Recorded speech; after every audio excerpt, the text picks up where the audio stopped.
Apologies, pressed the wrong button there. But welcome back, everyone. We just did a little bit of a fun exercise breaking down how we can use the AP poll to kind of inform our decisions for the 12-team playoff. It is a very interesting formula, one that will definitely make this thing pretty crazy, but was very fun to break down. If you guys do that, please put them in the comments, and I'll definitely unpack them because there's not a normal one out there. I can promise you that. So let's get into some playoff hypotheticals. There are so many different things that could happen throughout this upcoming playoff that would define the future of the playoff, would define, how teams are viewed, would define how conferences are viewed, and would likely define how quickly the SEC and the Big Ten break off from this thing. But that's another story for another day. But let's get into this thing. And what I want to start with more than anything else is the SEC and the Big Ten are the dominating forces in the sport. No one needs to be told that. Everyone understands that. That's set in stone. That's never going anywhere, plain and simple. But these are two conferences that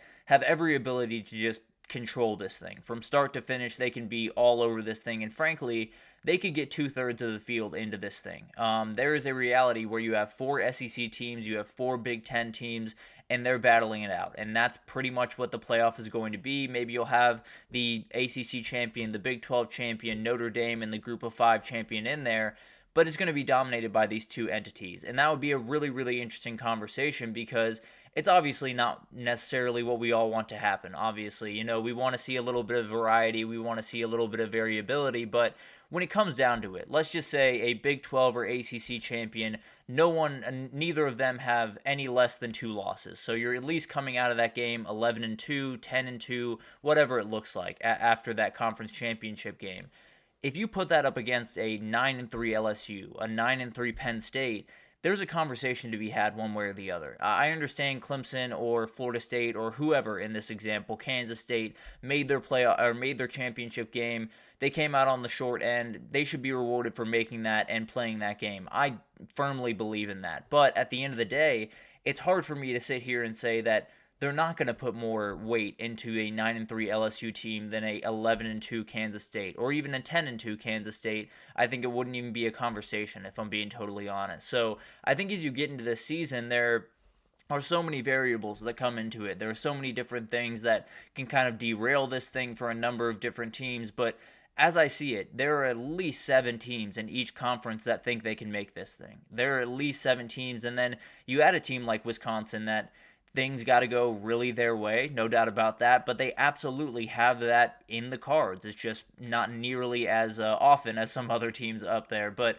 I think when you talk about these two conferences, they are very dominant, and they're going to be able to utilize a lot of that power and utilize a lot of their place in this sport to maybe get maybe get 8 teams in the SEC and the Big Ten finding their way into the playoff, and maybe it totally changes the way this conversation goes forward. Whether it's auto bids, being done away with because the SEC and the Big Ten show that it doesn't necessarily matter, or they break off and do their own thing. There's a million different variables here, but there's a reality where we're looking up at the end of the year and saying, it's going to be 8 teams from those two conferences in it, and there's a reality where no one from the other conferences, well, other than the conference champions, makes it past the first week. And then the conference champions from the ACC and the Big 12 might be in trouble the next week. But there's a reality where the SEC and the Big 10 totally dominate this thing. Not necessarily what I want to see, but I would be lying if I didn't think that this was definitely in the cards.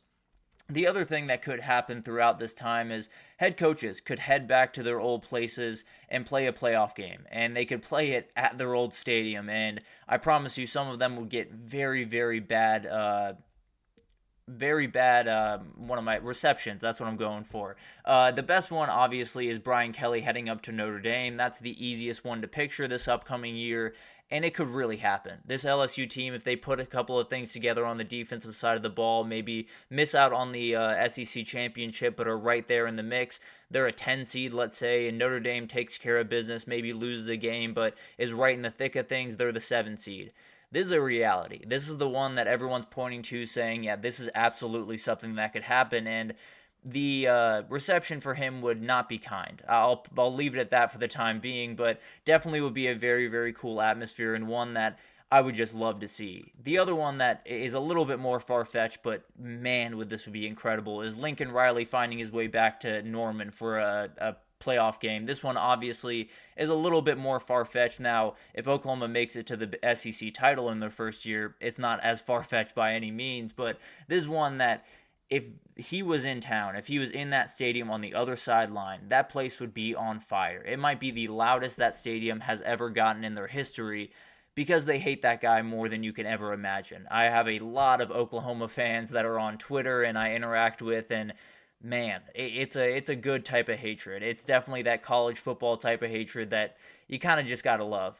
So those are the two big examples. Obviously, you could have some coaches going up against their former bosses, with Brent Venables maybe facing Dabo Sweeney down the road, or Josh Heupel going up against Lincoln Riley. There's a number of different things that could kind of bounce around in this, but overall, I would love to see Notre Dame or LSU head on up to Notre Dame for a game, or Lincoln Riley head back to Nebraska. It would be, or excuse me, head back to Norman. I don't know where Nebraska came from. Head back to Norman for a playoff game. Both those places would just be on fire. It would be insane. But then getting into, what if a group of 5 teams steals an auto bid? This is one of those things that a lot of people have shrugged off and just kind of slotted that group of 5 team in the 12 spot. And frankly, that's what I've done. It takes a little bit too much mental effort for me to realize a world where they find their way into those top 4 seeds, but this is a reality that could happen. We look at the ACC, we look at the Big 12, and we say these are really tough conferences. There's not too many gaps in the conference, and pretty much every week you're going to have to be on your P's and Q's if you really want to win that game.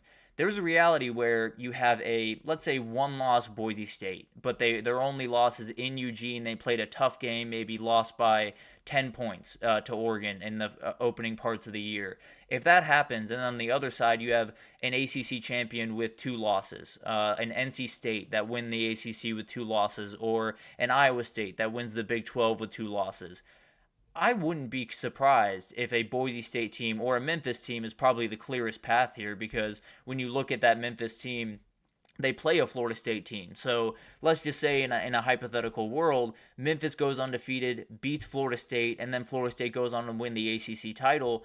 There's not really an argument to be made that Memphis shouldn't be that 4 seed over Florida State, which would be a very, very weird thing, because it would add a lot of different variables, like a elite team from the SEC, like Texas, who barely missed out because they lost the SEC title.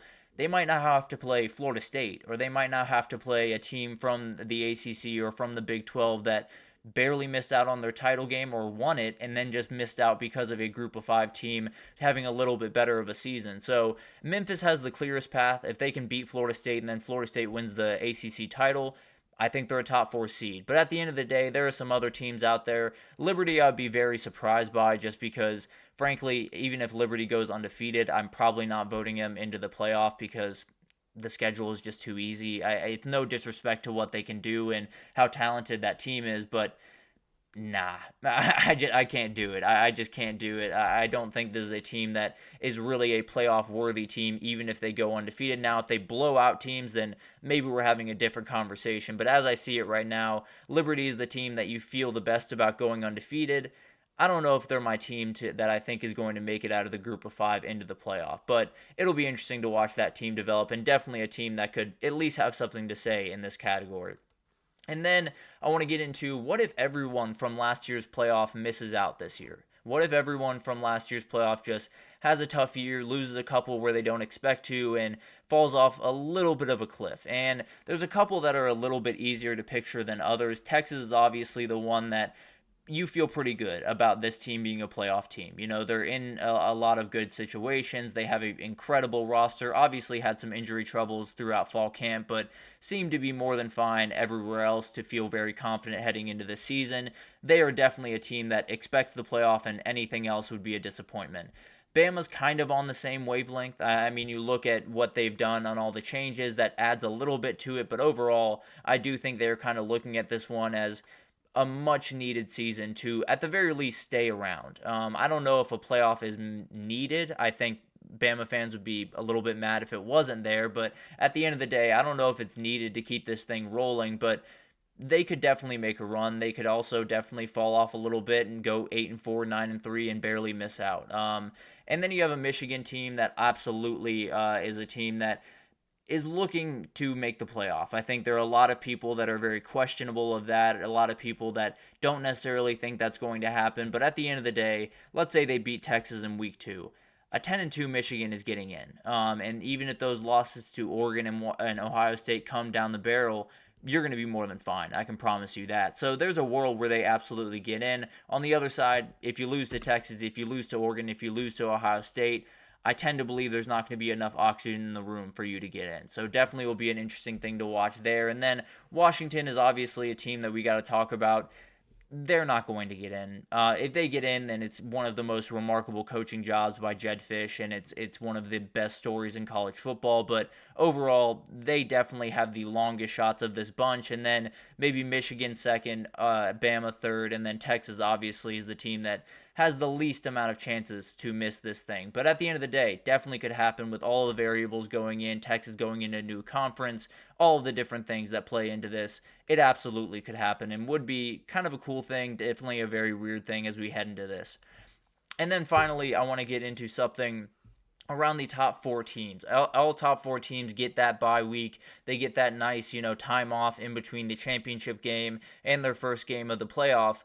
Is that a good thing? It has been a conversation that they've been kind of getting into over the last little bit, because there's a world where a top 4 team doesn't make it past that first game. And I don't know if it'll be because of rust or, rest versus rust, that old debate that we get into, but it's all circumstantial for a number of different reasons. If it's all equal, I tend to lean that you want to play that game during that bye week. I think you'd want to play that game.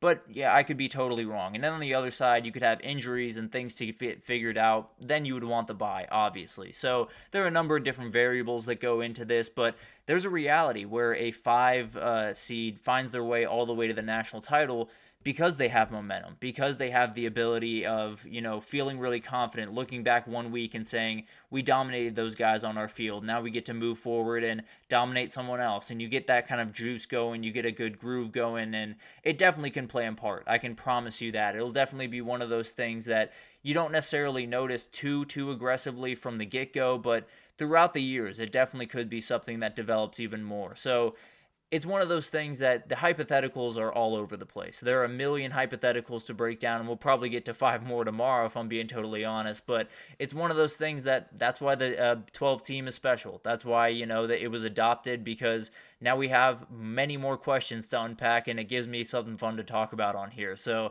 definitely we'll break that down, likely tomorrow a little bit more. But let's take our second break here. And when we come back, we're going to talk about the out-of-conference games that have the most to do with the playoffs. So again, a playoffs centric show here, but we're going to break down some out-of-conference games in week 1, 2, and then a little bit later in the season that you need to watch as we get into the CFP race. So stick with us, and we'll be right back with that.